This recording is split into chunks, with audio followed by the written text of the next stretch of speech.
اس کے علاوہ ایک انڈیکیشنز ہوتی ہیں، بہت ساری انڈیکیشنز اگر آپ دیکھیں تو آپ نے نوٹس کیا ہوگا.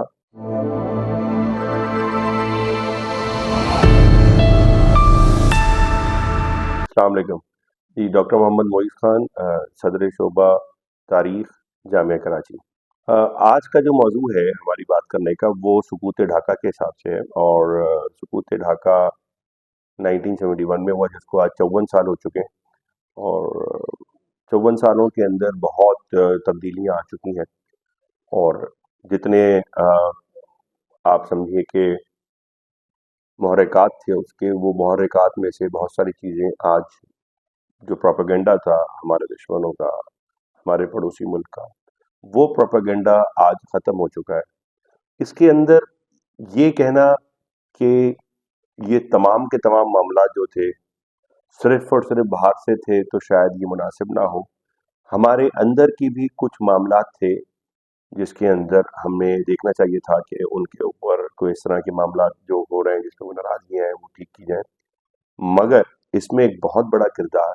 بیرونی قوتوں کا تھا، اور خاص کر کے وہ قوتیں جو پاکستان کو 1947 سے ہی دیکھنا نہیں چاہتی تھی کہ وہ ایک ملک آزاد بنے اس خطے کے اندر. اور اس میں انڈیا کا بہت ایکٹیو رول ہے. بلکہ اگر آپ تھوڑا سا تاریخ کا، مطلب ریسنٹ تاریخ کا، ماضی قریب کا اگر آپ تھوڑا سا مطالعہ کریں تو آپ کو پتہ چلے گا کہ 4-5 سال پہلے نریندر مودی صاحب نے، جو انڈیا کے پرائم منسٹر ہیں، انہوں نے باقاعدہ ایک کانفرنس پہ کھڑے ہو کے کہا کہ بنگلہ دیشیوں کو ہمارا احسان مند ہونا چاہیے کہ ہم نے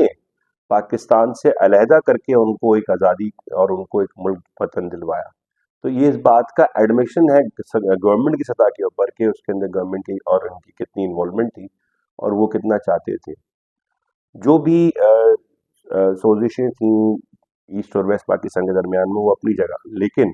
اس کو ہائی لائٹ کر کے اس لیول پہ لے جانا کہ وہ ایک الگ ہو جائے، علیحدگی ہو جائے، اس کے اندر ان کا بہت بڑا کردار ہے. پچھلے سال جو ہماری یہ ایک بہت بڑی بنگلہ دیش کے اندر ریولیوشن آئی تھی اسٹوڈنٹس کی، اور اس کے بعد کیا نام ہے، شیخ مجیب الرحمان کی فیملی کا جو سمجھ کے کہ ان کا جو تخت ختم کیا گیا ہے طاقت کا،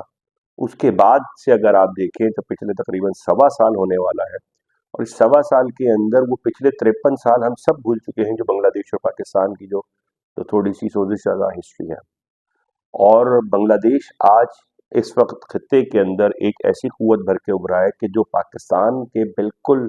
برابری میں آ کے کھڑا ہوا ہے، اور وہ کہتا ہے کہ پاکستان ہمارا اصلی برادر ملک ہے اور ہم پاکستان کے ساتھ چلیں گے. ٹریڈ کے معاہدے دوبارہ شروع ہوئے ہیں.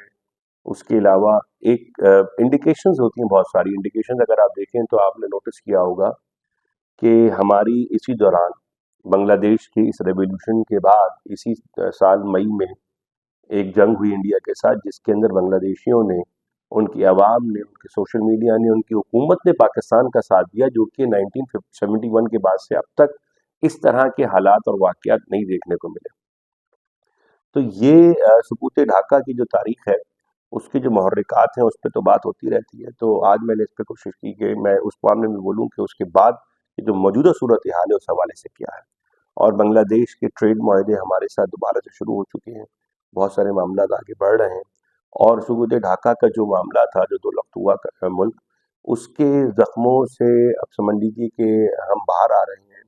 اور وہ ہیل اپ ہو رہے ہیں. اور وہ جو 2 مطلب ایک ہی ملک آزاد ہوا تھا، اس کے 2 حصے ہوئے، لیکن اب وہ دونوں ملک، دونوں ممالک کی حکومتیں، دونوں ممالک کے لوگ ساتھ آ رہے ہیں.